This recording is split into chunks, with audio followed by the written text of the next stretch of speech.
Hello and welcome to episode 7 of the Hockey Life podcast. We're joined today by Vladan Stransky, who started his career in Ostrava in Czechia, playing for HC Vitavice, and then as well moving to Canada to play with the Dauphin Kings for 2 seasons, as well as a stint with the Japan Paper Cranes, the Nippon Paper Cranes.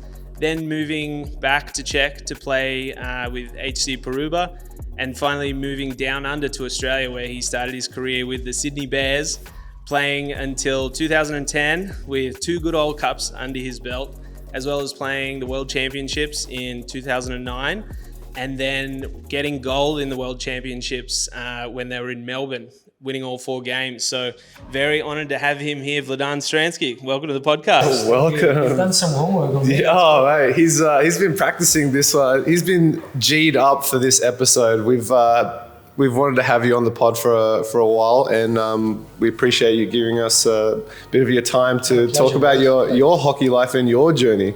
So yeah, let's kick it off. So Thanks for having me, boys. I'm enjoying this. Yeah. before we get right to where it started back home in Czechia, just for any viewers or listeners who don't or haven't seen Vladan play, absolute dominant force in the AIHL, and I watched the top defenseman from the league stand off him because they didn't want to get fooled again by the toe drag and the moves. And just to put it into perspective, he used to walk across the blue line, I remember this emphatically, and he used to hold the puck right out to the right-hand side. And as a defenseman, you're so it seems like such an easy target to poke check or move for the puck if it's so far from the player's body.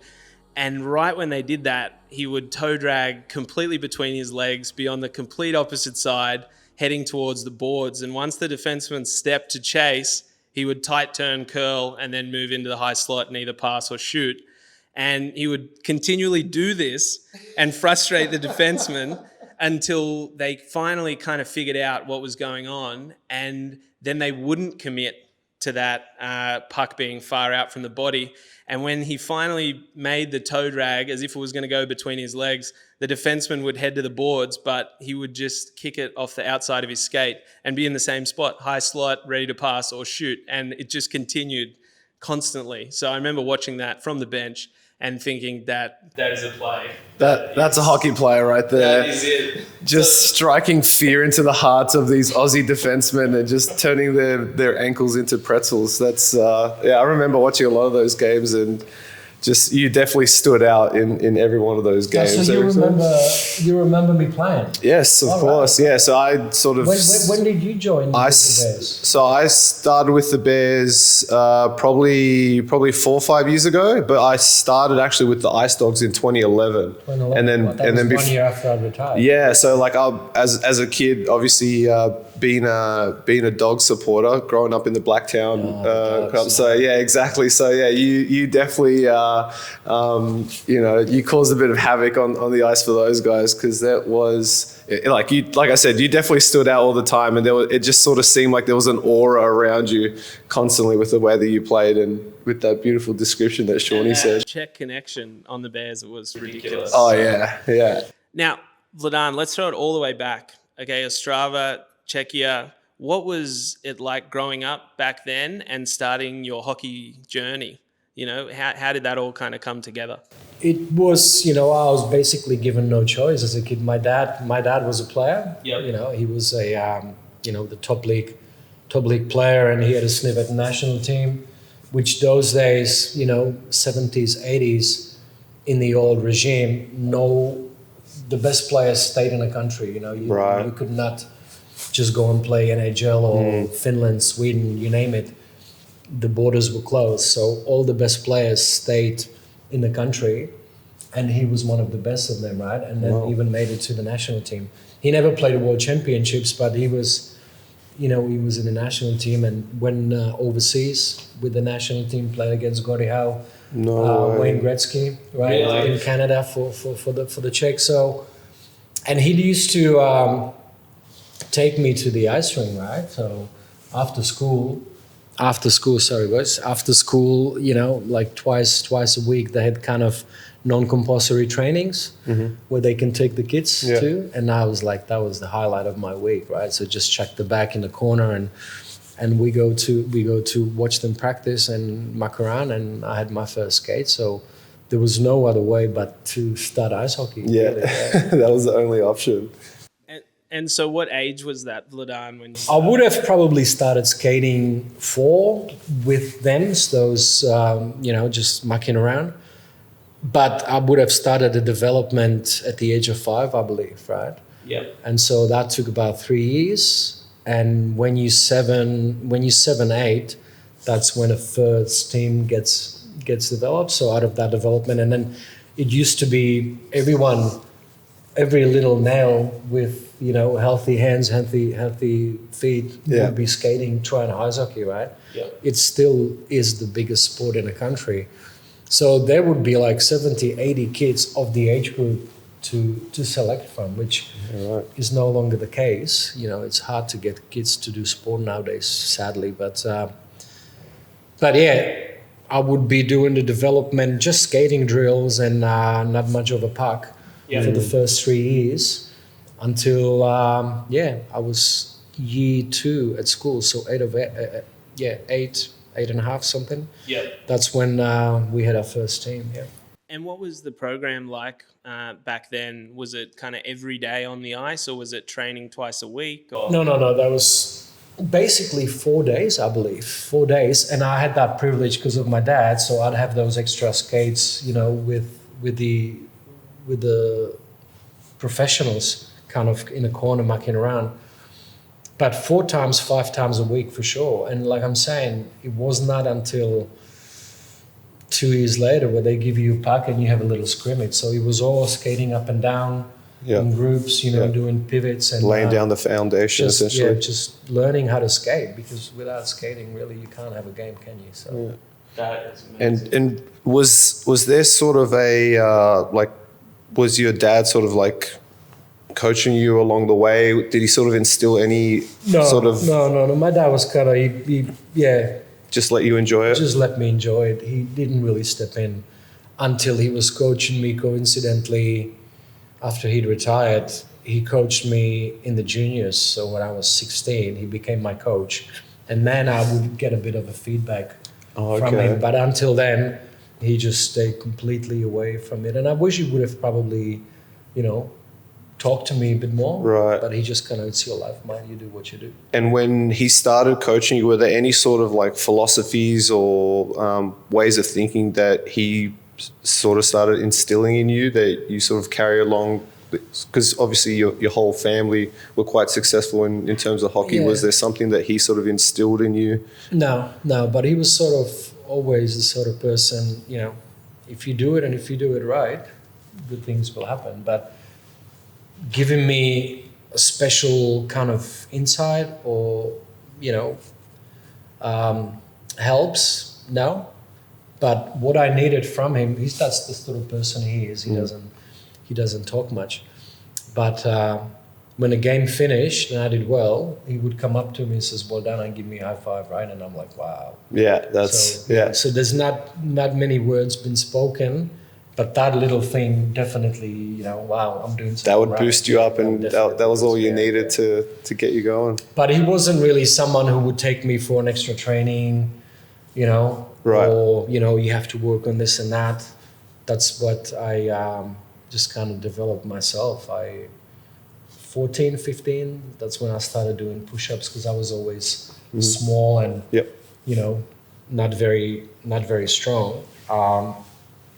So yeah, he was basically the one then slowing me down. While you're doing too much weights, it's not good for you. So no, he stayed away from it basically. Right. But as I said, being my coach, then there was just these few little pushes where he just kind of looks at me and nods like, "Well done, mate." You're on the That's right all I needed, right? Yeah. Right. And so growing up in Ostrava, apart from hockey, what else is it kind of like? Because if I'm right, it's the confluence of like 4 major rivers. It's a big place. Like what did the summers look like there? Well, it's a third biggest country third biggest city in the country, and those days, we're looking at 70s, right? There were no computers. This way before internet. So everyone's outside running, playing, Yeah. doing sports. Yeah. And but doing ice hockey, there was not much space to do any other sports. Nowadays, kids try all different sports, and my children are, classic example of it, and I think it's important. But we had the different sports like basketball, volleyball, football. We had it as an off hockey season training within the team, right? So we Right. were all decent at playing different sports as well, because that was a big part of the development. Doing other sports, Yeah. that concept of team sport and kind of knowing where to be, where to position yourself, that was always embedded in us. And we were lucky enough to be coached since I was a kid, and then my dad took over, and when I was early 20s, every single coach that I was under was a former professional high profile player, right? Yeah. So there were knowledgeable people throughout the career, and that is just, that's priceless. Yeah.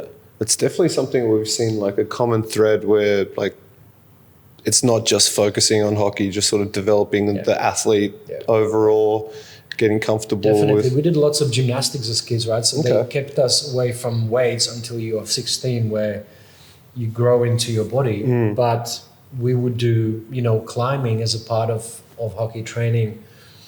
Where am I looking? Am I looking there or Either whatever? or. Either or, yeah. There's one So point like just that you natural general gymnastics and somersaults and body control was massively big in it, and to a degree now you're looking at young prospects like my kids are playing lots of sports, and you see a lot of kids who struggle to cricket, fielding.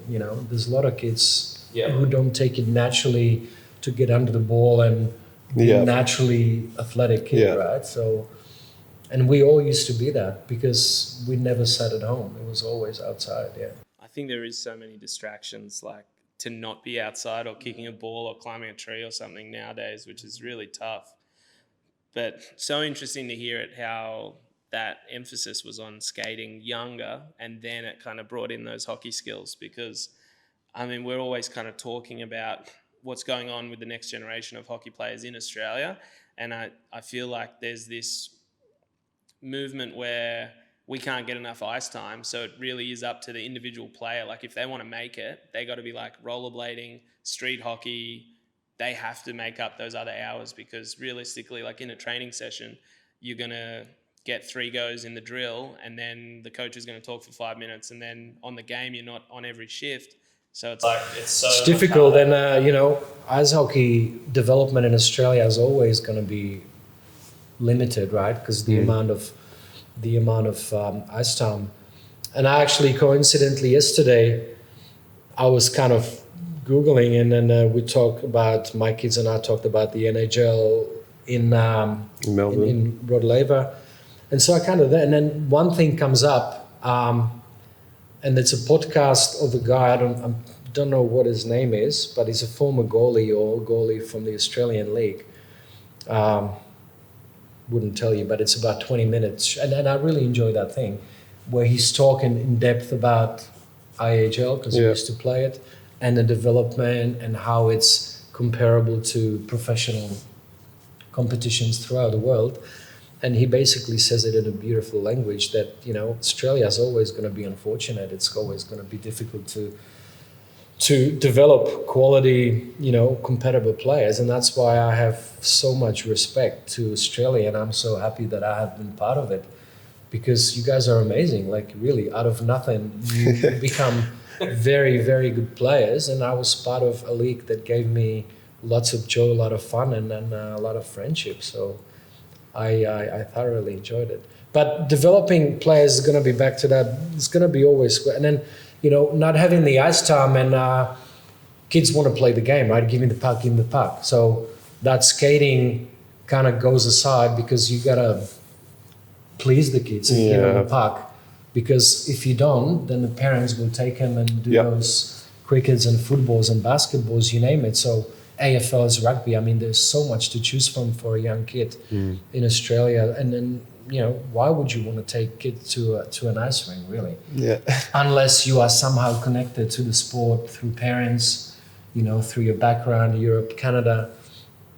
So it's going to be, it's difficult. And but anyway, going back, everybody wanted to do hockey. You shut up and do what we tell you, and that's skating. Boom, boom, up and down, up and down. Yeah. So let's fast forward. HC Vitovice in the top league. So you play there. What was that experience like? Were you training up with them, building up to when you played with them? Look, I had a bit of sniff with them. I never really played competition games because I guess unlucky for me at the time when I was trying out for them, they were the top club in the country, basically. They were like 5 national team players on the team, and it was just basically mission impossible to make it. So I was one of the kind of prospects, and I played 3 leading up seasons where then I got cut. So I play exhibition games and this and that, and it was great experience for me. So yeah, I'm playing the junior league, and then just kind of have an extra training with the men, and I'm just kind of watching how good they are and that, and have a little sniff, and I practice, or I become a sub for a match where somebody gets injured, so just sit me on a bench in case something goes wrong.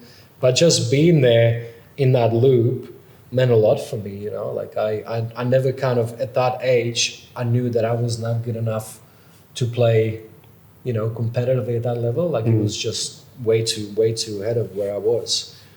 But it was just great to be one of those guys who was kind of there.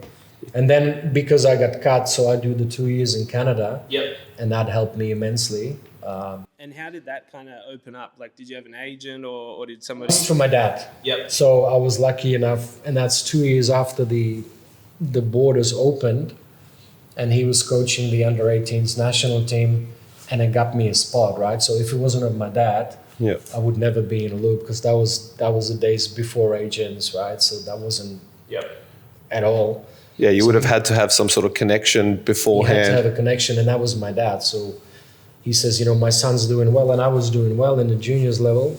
And then before I knew, I was on a plane to Canada, and that was a. What was that like as a culture shock? Like, what would tell us? Like, well, I spoke no word of English. That's to be said in the first place. So I'm like, oh my God, Canada, oh my God. So I'm stressing my ass off. Sign language the whole time. So I'm getting fit because I wanted to do well, and I'm learning self-learning English. Yeah. So I kind of understand half of the sentences, but I can't really say a word back.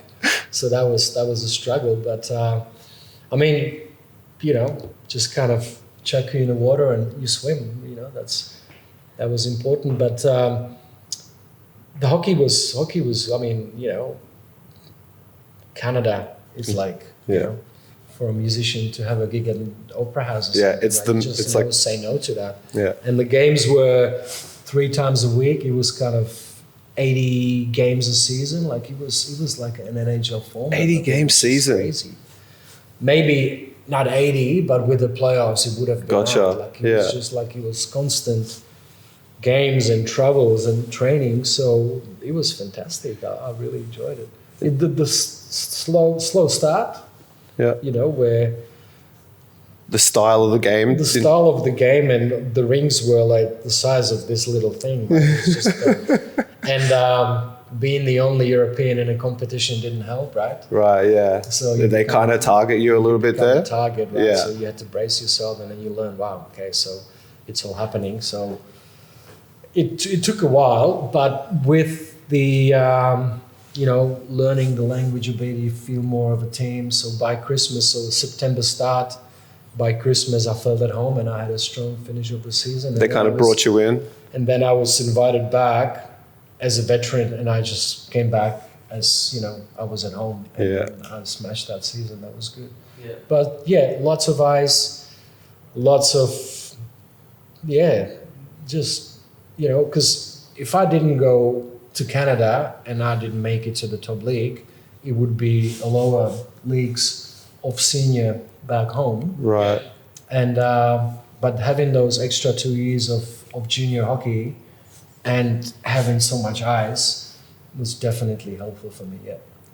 And then Japan, was that? Japan, I don't know how it appeared on the thing. Yeah. That never happens. Okay, yeah. It's another Stransky? Somehow it is on the elite prospect. I know Yeah. that people have told me, but I've never been to Japan. Okay, so I'm glad we've cleared that up. That's interesting. Did you have to fight anyone in Canada to sort of like prove that you were a little bit? Yeah. You kind of so they back off a little bit.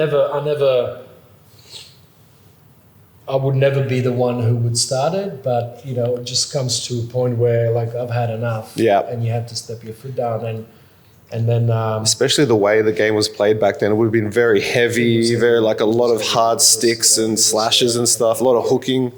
it was tough. But eventually you just have to, you can't skate away. Yeah, you got to man up. You got to man up, and I'm short. I Yeah. mean, look, hockey is a good thing, but you don't know what's under the gear, right? Yeah. So they took me on. But I was strong then, so Yeah. I could hold my ground. Yeah. But it wasn't that would happen on a regular basis. The second year, possibly, where I felt more comfortable. Yeah. And I'm like, okay, let's do it. You knew what to expect. You knew what was coming. I felt part of the team. I spoke English, so that all that verbal exchange that didn't worry me. Yeah. Like if you want to just take it on, I'm happy to do so. Bit of adrenaline as a young 19-year-old, but it was never something that I really embraced. To fight. But being the one who creates an offense, you get targeted by the defenders. Of course, yeah. So you have to. It's physical. Especially when you're toe dragging that same defender over and over again with the same move.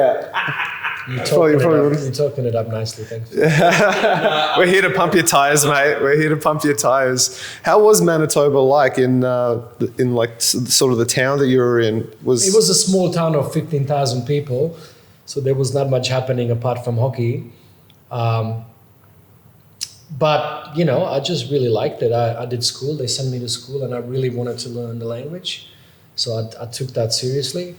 So I did study it. I read. And I went to gym every day, and afternoon was a training, right? So, and then obviously teenagers, so there'd be parties and this and that. But they can play and they can party. Those kids there. Oh yeah, especially that area of Manitoba. I think there's some hard kids around there that would go hard in the paint. But I was there for hockey, Yeah. and I just kept doing what I was there for. And, it was fun. Was it as cold as they say? There was one party where, there'd always be somebody driving, and then I just somehow got stuck, whatever. And I had to walk home, like 20-minute walk from that house. I didn't even know where it was. It was minus 30. No. I thought I was going to die that night, right? Oh my And, you had a couple of drinks. You don't know how to drink those days, but a couple of drinks. You stumbling, and that was a long walk. So there were literally games where people would leave their engines on as the game went on at the parking lot. Wow. It's like minus 20, minus 30. That's incredible. Because if you turn the engine off and don't have a garage, you No never chance. get it back on. Yeah. Right? So they had these bays with power points, and then you just stick the battery to it and leave the engine going while the match was being played. It's funny for speaking Australia, we were at the beach. The Canada is a different. It's a different animal over there. Yeah. Plus the wind chill, it just kind of cuts through your jacket. Yeah, and then people have it tough there, right? Like it's just like Aussies, farmers. I mean, it's not an easy life, right? No. So there were some tough cookies there for sure. Yeah. Crazy that the ice rink is actually the warmest place around. Like you go in there and that's warmer. And so you do time in Canada and then you head back to Czechia, and then talk me through that. So you're playing a few different teams when you went back over? Yeah, so I tried again back for the top team, changed coaches, changed development. They were still doing extremely well, so it was pretty obvious after first couple of weeks that they kind of had me, you need to have 6 lines sort of thing. Yeah. To have proper twice a day trainings. So I was there kind of to fill the numbers. and they sent me to a backup team. So I played the second highest division in Opava. I don't think those stats are on the thing. There are a few years missing for some reason.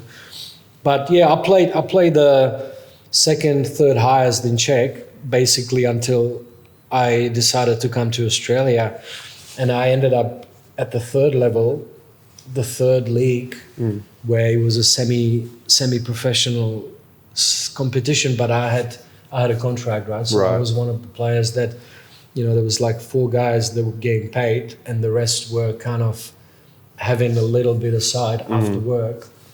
And that was like a strong message where, I wasn't going to make anything else out of that. So what do you do next, right? So I was getting work. I was working as part of playing as well the last 2 years before Australia. And I was just kind of thinking what to do next. What's the next step? How did Australia pop up? Like, how did that become an idea? And then I grew up as a kid, and I had a work desk or school desk with a little glass, and then we had some photos, family photos under it. Somehow there was a postcard of Sydney Australian Harbour, right, with the Opera House. So I'm as a kid doing my homework, well, if I ever, and there was a photo of Sydney, right, and I'm thinking this is just beautiful. And then, but I don't target to live in Australia. But then a friend of mine goes to Sydney, a guy that I used to play hockey with, and I'm like, well, that's a good idea, and that's where I first started thinking about it. So 2001, I come here in April, 2001 April. It's been a while.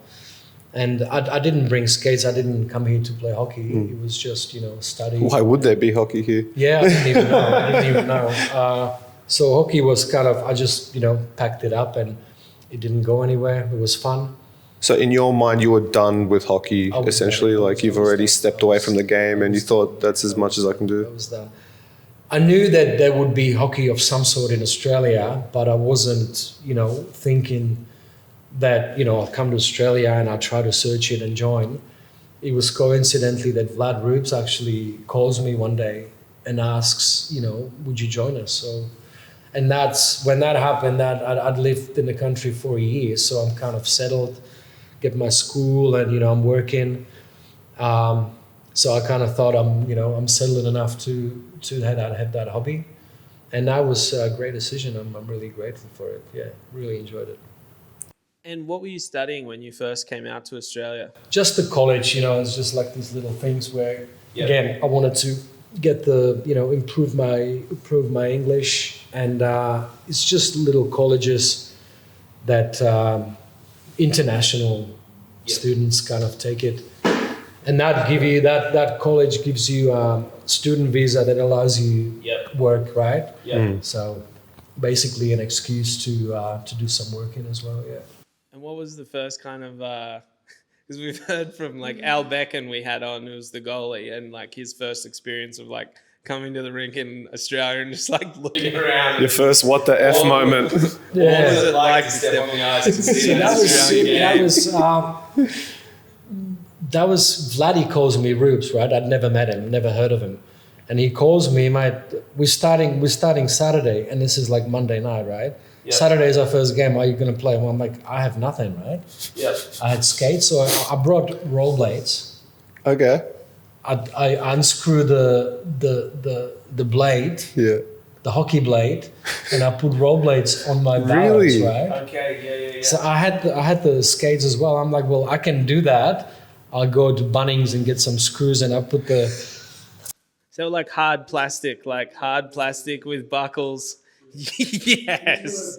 I don't know, you guys, this is way before you. Probably had a 5.9. These are Bauer 4000, I think they were called. Yeah. At the time, they were the skates, right? Yep. And I would do rollerblading, so I put it back home. But I said, so Vladdy, I've got skates, but that's it. He goes, oh, don't worry.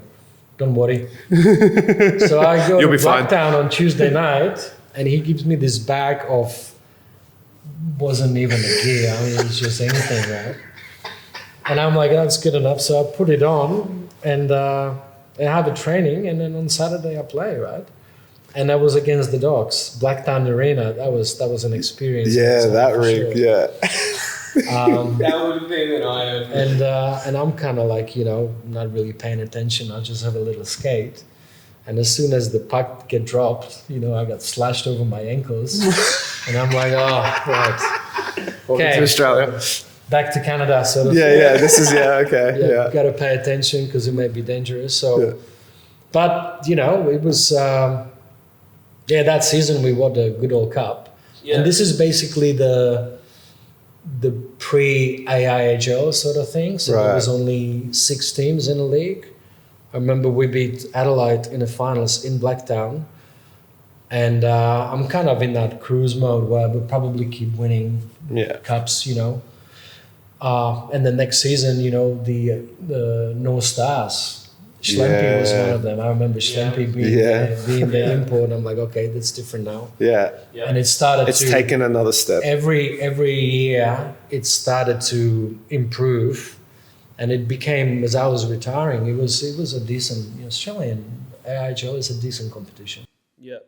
It must have been awesome to be in Australia, but just instantly have that 30 mates and traveling every second weekend. It just changed everything for me because, being a year, I came here by myself and living here for a year, you kind of, get your friends and you meet people at school, you go to work, but you don't really know people, right? Yeah. Yeah. And as soon as I was in our dressing room, hey, nice to meet you, good to have you. And I knew I was going to do well as a player. Yeah. And that's kind of, I'm like, I miss this, right? Yeah. And the brotherhood. You have the game, you go to a tavern, you have a beer, and all of a sudden I have numbers of friends in my mobile that I can, it really made a difference. Yeah. Where socially I kind of felt I'm more at home, and that definitely is. And that what hockey does to you, right? So definitely made a massive difference, And when did Paul Schumack come across to the Bears? Because I remember, seeing Schumack. I love Shuey. Every time his name pops up, just see a smile crack on everyone's face. Well, he makes you laugh. He's a legend. He's a legend. He's really legend. And he was there, that training first at Blacktown. That's the guy that I remember the first, Shuey, right? He's always loud in the dressing room. Yeah. And after games, he just he's a great teammate. He's a great player, nice guy, and so Shui was there. Yep. Shui was there ever since I started playing. Yep. He went to my wedding, and then we just keep playing strong. The old man still, 23 years later, we're still teammates. So Shui is. And a lot of Murray Wand, Tyler Lovering, Vladdy's been there. It was so Carl Di Piazza. Right? So there's still, the old Bears. There's still a bunch of guys that I first met. Starting playing hockey in Australia. It's a small family, but I'm happy to be part of it for sure. You could tell too. It was that was when the Bears were really doing well there, and you could tell that all the guys there, and you were part of. Well, I came in 2007, and I just played youth. I had literally no thought of playing in the AIHL, but then somebody was just like, "Hey, they need defensemen to sit on the bench," and I was like, "Yeah, I can do that. That sounds great. Let's go." And then I started coming into it, but it was the first couple of training sessions, you're trying to figure everyone out and kind of see what's going on. But I remember walking into the change room, Vladan, and I just opened the door and I bumped into you and I was like, what's going on? So my eyes are open to higher level of hockey that I've ever played, and all these guys, and I see you with your stick underneath the door with the heat gun, just bending this thing, just doing it. And I don't think until then I hadn't realized the curve, and I was I couldn't understand what was happening, but soon after I realized there was a purpose to it. You couldn't take your eyes off him after that.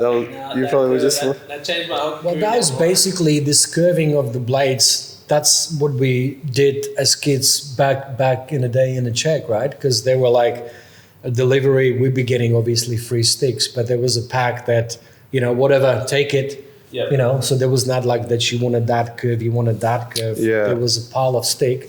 And then you did what you did with it, right? Yep. and everybody obviously wanted to have different curves, you know, you name it, and you look up at someone at the top level, and then you want to have their curve. And so that thing that I've developed using and liking, that didn't take until I was 27 or something, 25. So was it kind of developing that whole time from when Yeah, you were young, definitely. So kind of, you know, like, and then you get a stick that is similar to that, and it feels good. But like I said, you had different packs, and you just take what they give you, sort of thing. But it just somehow clicked that, you know, like as an athlete, if you want to call my career in athleticism, you know, you develop yourself and you're learning what sort of player you are, right? Until it sort of clicks. You find that magic sweet spot. You kind of know what you can give to the team and what sort of player you are. And it comes with, you know, using the gear. Like I couldn't wear a massive shoulder pads. I felt like I'm in armor, right? So I'd always have it. And then the stick and the curve, and especially the length of the stick, you know, that's something that most players are very fussy about. You can't play with a stick that is that much longer, shorter, right? Like it just changes everything. Yeah. And on you, would that always be kind of below the chin? That was below a chin, yeah. Below the chin. And just for everyone who's watching, I'm going to flash the curve here, but essentially it was like a P28 before P28 was even here. This was, you know, years ago. And you'll notice that the bottom of the blade on these photos is actually cut. And Vladan, if you can talk about why has it got that extra cut on the bottom of the toe? What does that give you? Well, I just kind of, as I was experimenting with the curves, and then, you know, there'd always be a tool room back in Czech where there'd be file, and then, you know, so you just did whatever you did to it. And I just found that little undercut, that kind of round tip of the blade gave me the ability, like I was, you know, always kind of decent with puck handling. And that gave you that extra smoothness where when you have the bottom of the stick that is sharp, as you try to, you know, puck handle near your feet, you lose a touch of There's this like puck, surface area there. Because the surface area, because your stick blade's only basically the tip of it is touching the ice, and then you lose control of the puck. So to kind of curve it, then at any given point, that tip of the blade is always touching the ice, and you feel like you're really controlling the puck without having a look at it. And that's the idea. Like if you keep looking at the puck, you're not going to play well. No, right? Yeah. You get smashed. Yeah. With your big guns. There was no way I was going to be touching him if we played the same time. There was no way I'd be able to reach him. So 2007, Goodall Cup. Now that's the second Goodall Cup. So you got it the first year in 2002, and then you're saying everyone in the league kind of, you know, there was different imports coming in, everyone's rising. And then 2007, I think it was off a Pasminka slap shot. That was a beauty, yeah. Yep. Pazzi joined the team, and that's one of all the kids I've ever played hockey with. Pazzi is just, the way he can hit the puck, slap shot, it's just, you know, major league shot, and he was just unbelievable. He was never a guy who would go to a gym, you know, it's just a natural swing. Yeah. Like he would be a brilliant golfer. Right. You know, if he just has that natural thing, and he gets fed on the blue line, you know, overtime against the Stars. Matt Ezzy in the goal at the time. Who was a wall. He was a really good keeper. And then Pazzi just like goes through everyone, and he goes to the net, yeah. And do you remember another part of that run, I believe, was we had Pekka Ranta in net. And one thing about Pekka that season was that there was never a second shot or a garbage goal, because after every butterfly had kicked the net off. Really? Yeah, it was ridiculous. He was a professional goalkeeper from Finland, and I remember him, he was a guy who always was there first, warming up. He'd always be off the ice last, and he always wanted to do better. So he had some weaker games, you know, we all do, but he was just a nice guy who just blended in beautifully, and he was a hard worker. Yeah. And when it was needed, he just shot the goal. Like he was just a wall, right? Yeah. So if it wasn't of him, you can't win a competition without a good goalie, right? And then we were facing those days for 6 consecutive years. Matt Azzi was, by far the best keeper in the league, and the Stars, with their imports, they were not a match for us. They were just a better team. So it was me and Vladdy were the offensive force, the old men who were no longer imports, right? And we could not match against the top line of the Stars, right? They had like East Coast players. Yeah, right. I mean, draft pick players. Yeah, legit pros. Mid-20s, young kids flying, and 3 of them together. I'm like, we're not going to outplay them, right? So, and they had Starkey, That's right, yeah. Rob Stark, wow, what a player he was. And then they did it really well, the Stars, I must say, because Starkey would always have a young Aussie kid next to him. And he was developing, young defenders. So they did it really well. And so for us to win, had to take a Pazzi to really rip the net with what he could do. And then Pekka in goal, and the rest of us were just kind of, let's try not to lose the one-on-ones, and hopefully we'll bring it home. Yeah. So that was definitely, the second one was like, wow, we were able to do it again. And I said after the first one, 2002, I thought, it's going to be happening every year. Yeah, right, and it wasn't, right? So, the Stars were bringing these imports. Melbourne had really good players as well, right? And then it started, Brisbane was in the league at the time. They had to call it, like it was, when the best players of the teams were on the ice, it was a tough gig. Like it was not an easy, it was not an easy competition to play at all. Not at all. Do you remember a defenseman in the league that you always kind of thought, he's got my number, like he was one that you... Oh, Whitey. Whitey? Whitey was a nasty piece of work. And I kind of like, this trash talk and, where you always feel the piercing eyes, and I'm like, yeah, whatever, young kid. And it wasn't until I saw him after the game once in a T-shirt, and I'm like, oh, God, I better be careful now, right? He was Yeah. And so definitely someone who I know was targeting me. Like he took a pride in, putting pressure on you, and you just wanted to stay away from him. And people like that. And that's part of the game where, I mean, you don't try to outmuscle people who are stronger than you. That's not, I'm going to get killed. Yeah. So keep it away, keep your eye, over your shoulder, because he was actually trying to, he wasn't looking at the puck, he was taking body. Yeah. And so I was keeping away from him as much as I could. And as he was approaching, I tried to pass, but one-on-ones against people like that, it doesn't get you anywhere, right? So it's like the game within the game, where you sort of have to use more than just your physical ability. For me to be productive, and that was part of the learning curve of me as a player. And with that blade we've mentioned, you just kind of know that your strength is being faster than the big defenders. So when it comes to the corner, if you are half a step ahead, that means you know how to position yourself and you read the game. If you can get that edge where you being the one who's chased, but being ahead, then you can dictate the play. You can dictate a plate, and you can avoid the defenders that try to bash you, right? And if you can do that, I'm thinking 5-on-5, if you can win your one-on-one in a corner, you've made it a power play for a split of a second.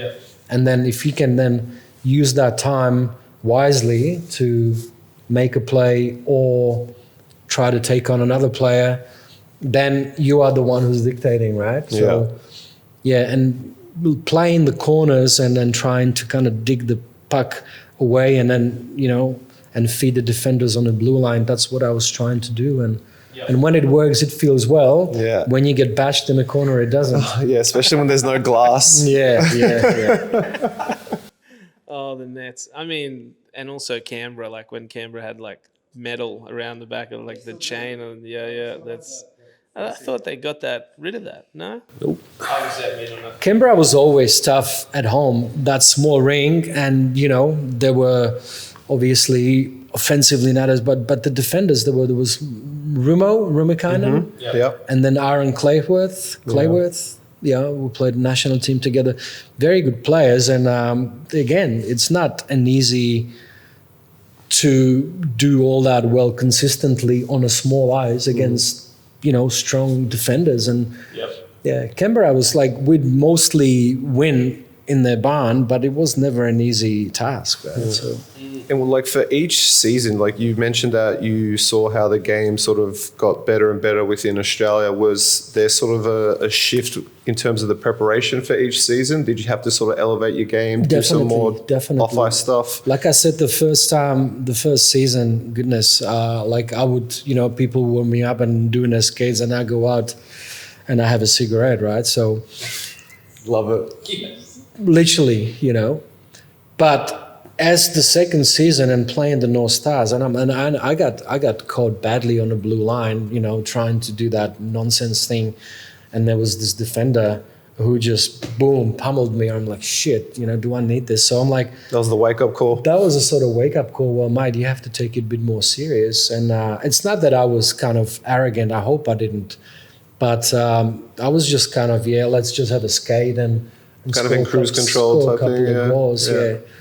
But it was definitely apparent to me that if I'm to enjoy myself and if I'm to be, productive and do well, I just have to take a different approach to it. So I was fit. I wasn't struggle there, but definitely the mindset change where, all right, game time, let's play a game. And you got that competitor in you as well that doesn't want your ego getting like, no chance these Aussies are going to show me up like that.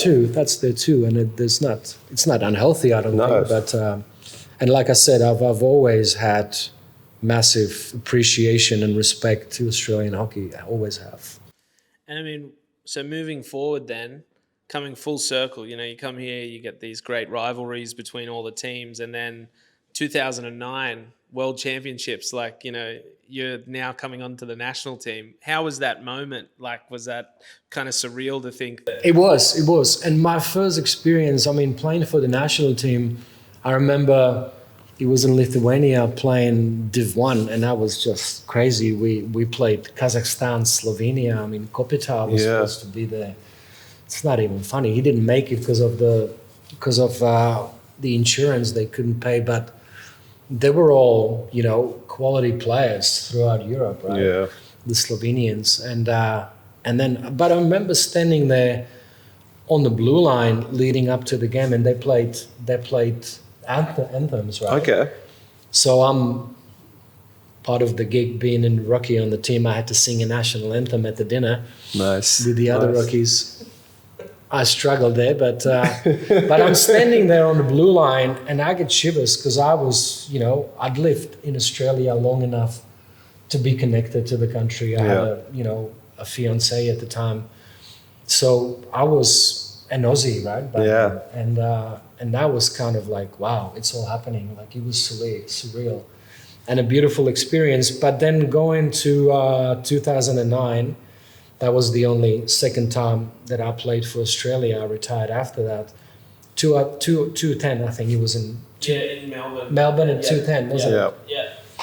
That was being at home, all the best players, all the best. And that was the new rink as well. It was just built. It was just built, and you could feel this kind of, all right, we do want to do well. Yeah. And all the best players were there. Yeah. Because everybody wanted to play at home, right? Yeah. Greg Gotti, Joe Hughes was on the team. Stormy. Yeah. Nathan's first time. He was a 17-year-old. Best player of the tournament. I'm pretty sure he got that. Well, he was just obviously a different level. The way he was skating. He was only 17, but Nathan. What do you say, right? It doesn't surprise me. That's the first time I met him really. It doesn't surprise me he did so well. Obviously, you see him with the puck and everything. He was a different level to all of us. But just a grounded, nice guy, driven, and he's just, to me, he's an absolute legend. Not only in hockey circles in Australia, but to make it from Australia to the NHL. You're up there with the Donald Redmonds to me and Lathan Units. Yeah. That's how good Stormy is. Never going to be recognized that way, but he's an amazing guy. Yeah. And you know his experience, like of having to move somewhere, learn a new language, and for him to go And coincidentally, there's a bit of a connection because I know that he was 14 when he went overseas and he played for Vitkovice, right? Yeah. And my older brother was his coach. Yeah. Okay. Yeah, I So knew there's that. like- Yeah. So when we meet 2 or 3 years later playing the Worlds in Melbourne, Stormy comes up to me, he goes, well, I know, you know, because he was good friends with my nephews. Yep. And my brother was his coach. And I remember I'm on the phone with my brother. There's this Aussie kid who I've never really met.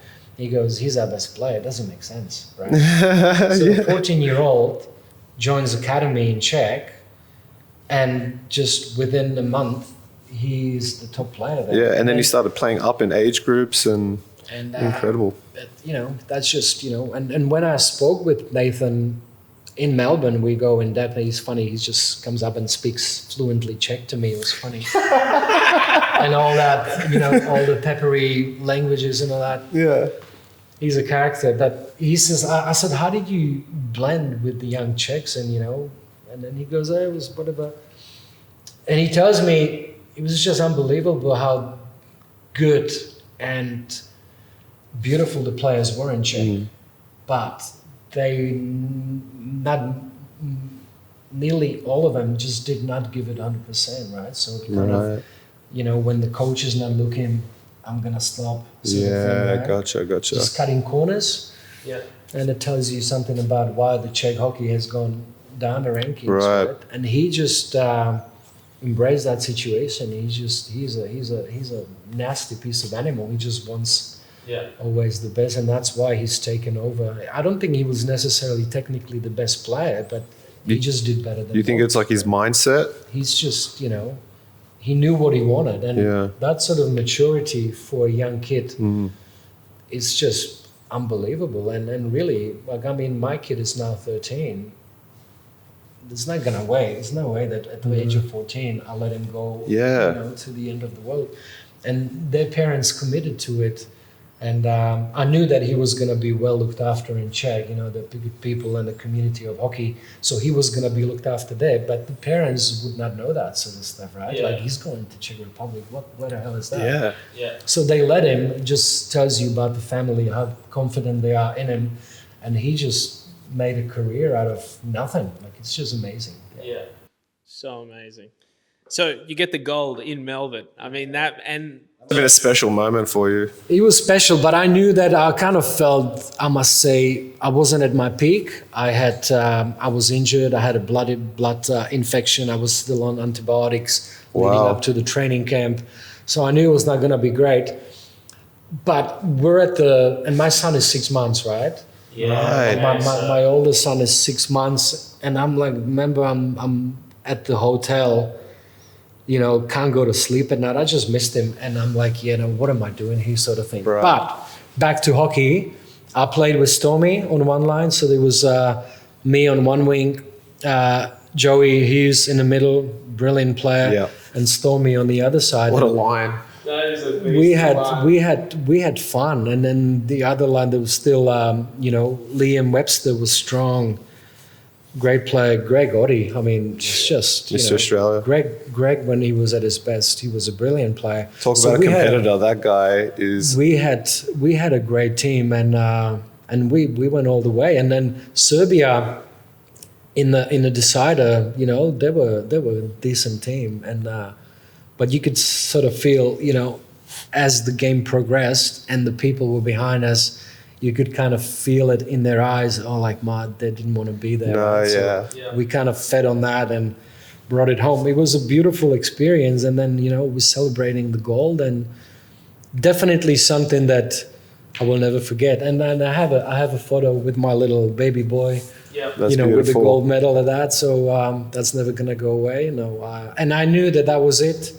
Yeah. I just So you were wanted able to go. embrace the moment. Absolutely, You could take it all in. Yeah. So I was very fortunate that I ended up playing hockey, winning a gold medal for my new country. That's a big thing. Yeah. I mean, to kind of like move from Czech thinking maybe hockey is not my number one thing, or maybe that's the height, and then come here, new country, gold medal, world championships. My career, I wanted it to be different. It didn't work for various reasons. Wasn't what it went to be. But I really embraced playing here. I took it seriously. I met beautiful people, and I had a lot of fun. And again, to wrap it up, wearing the jersey that I really appreciate wearing. I wasn't just, I was given a citizenship. I was an Australian, I felt at the moment, at that time. And, and winning it with people who I'd met, who, I felt connection with. Yeah. We went off at each other for several years in the corners, and now being teammates and really digging deep, it was a great experience for sure. Amazing. And now, so talk to me about the season of life now. 2 boys, cricket players. Yeah, it's funny. It's there's one is turning 13 in a couple of weeks. The younger Lucas, Joseph is older. Lucas is 11. Yeah, beautiful kids. And they're sporty, and that's I can't ask anything else than that. And it's funny how the older one, geez, like he must have been less than 6. And Australian summer of tennis, right? I'm watching the tennis, and he just literally steals the remote from me and flicks it to Channel 9 and watches test. And I'm like, what are you doing, right? So we're basically chasing each other in the house, and he won't give it away. He wants to watch cricket. I'm thinking, why would you, like Federer's playing Nadal? You're not going to watch test match. Nothing happens. Test match, it's like 5 hours of... So it was very apparent from early age that he just develops love for cricket, and he's doing strong, both of them. And I've embraced the sport. I have no choice. It's never going to be my favorite sport, but I've faced my kids in the nets, bowling at me, and it's, wow, I wouldn't want to face the top guy. So there is a skill in a sport that I never really appreciated. Yeah. Now I do.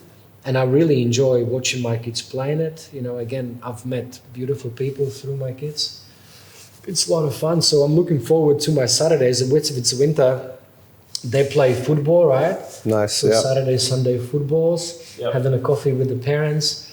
Sunday, bring in my camping chair and watching them trying their cricket. They're loving it. They're capable, and I'm as long as they're going out and trying. I can't be happier. And do you sort of have that same, kind of like what your dad did with you? You sort of stand back, just let them enjoy the game, let them develop the way they want to develop. But I will give him my feedback. I reckon my dad definitely could have, used a few more kind of pushing and pulling when I was younger. That would have definitely gone a distance. That's the way he is. But I do want to, I'm interested in my kids' development. I'm not saying my dad wasn't. It was just that generation where, that father-son relationship was a bit difficult. Like he didn't know probably how to approach me as a kid. Yeah. But I do definitely give my kids feedback, and I talk to them, and I'm always there with them. I don't speak to my kids when they've had a bad day on that day. Yep. That's a no-no. Yep. But eventually, when I feel it's right, I say what I have to say, and I know they do listen. They're just capable. They're very athletic kids. They've got that eye-to-ball coordination. Mm-hmm. And then, they're doing basketball, football, cricket, and it all kind of works for them. So it's up to them. So just a question, circling back to hockey, just going to wrap up here. But, for kids that are listening or parents, from, being able to play such a high level of hockey throughout your life and career, what is a kind of a methodology with training that you could kind of impart on it? Because we're in this difficult situation within hockey in Australia where your team's only going to train once a week, and, you get a game on the weekend, but I feel you might have a different thing, but I don't think that's enough time to commit to hockey. We travel so much, we spend so much money on it. So what's your kind of take on what should kids as they're growing up be trying to really put into hockey if they're serious about it? Look, if you love it and if that's your passion, do it. And then you can develop the skating drills, doing rollerblading, right? Yep. You can never say no. I mean, ice time's always going to be a difficulty in Australia, no doubt about it. You can do rollerblading and then, you know, twists and turns. You can develop skating technique that is slightly different to ice, I know, but it's still the same movement of your lower body. And, you know, if you love it, just keep doing it. And really, if you have parents who are supportive, then you as a parent, just give that to your kid. Just take him just take him play football, take him to a live sport, right? That's a life-changing experience when I was watching live hockey as a kid. Yeah. Wow. And then I've come and watched you guys at Macquarie. I wish I would have, you know, we then played in Penrith and just kind of, whatever. Had it been Macquarie, I would have probably had a few more seasons in me. I'm sitting there with my kids watching you guys and they are on the edge of the seat, right? So take your kids not only to live hockey, live sport, you know, and then you see the atmosphere and that's what gives the kids the will to really work hard, you know? And if that's what you love, just keep doing it. Don't get encouraged Discouraged? Discouraged, that was the word, Don't let nothing discourage you, just keep going. And so, Vladan, you're still playing though, Summer League with the boys, isn't it? I'm taking a year off because I need to get my knee fixed. Yep. But I'm playing with the old men. I'm loving it. It's great stuff. Yep. Awesome. That's good fun. And it's at Macquarie or? It's Macquarie every Tuesday. Yep. The Sydney Bears, and there's 4 teams in the comp, and a lot of the guys throughout the 4 teams, you know, the people that I've played against. Willow is still one of them, right? So Peasy. There's a lot of guys that I've played against and with throughout the IIHL days of mine, and it's good to see you boys. You know, it's fun having a beer and go home. It's good stuff. Awesome. I'm not going to stop. If my body allows you to, I'll keep playing hockey. Vladan, I think we need to get you on the inline team. There is a Skaters Network inline team in the ISL, so you might have to crack out the rollerblades, put the other holders back on, and let's roll. Vladan, thank you so much for coming in. That was absolutely awesome. Thank you so much, and then I love what you're doing. Anyone who does anything to encourage hockey in this country, I just take my hat off to. You guys are doing well, and I'm very privileged to have been here. Thank you, boys.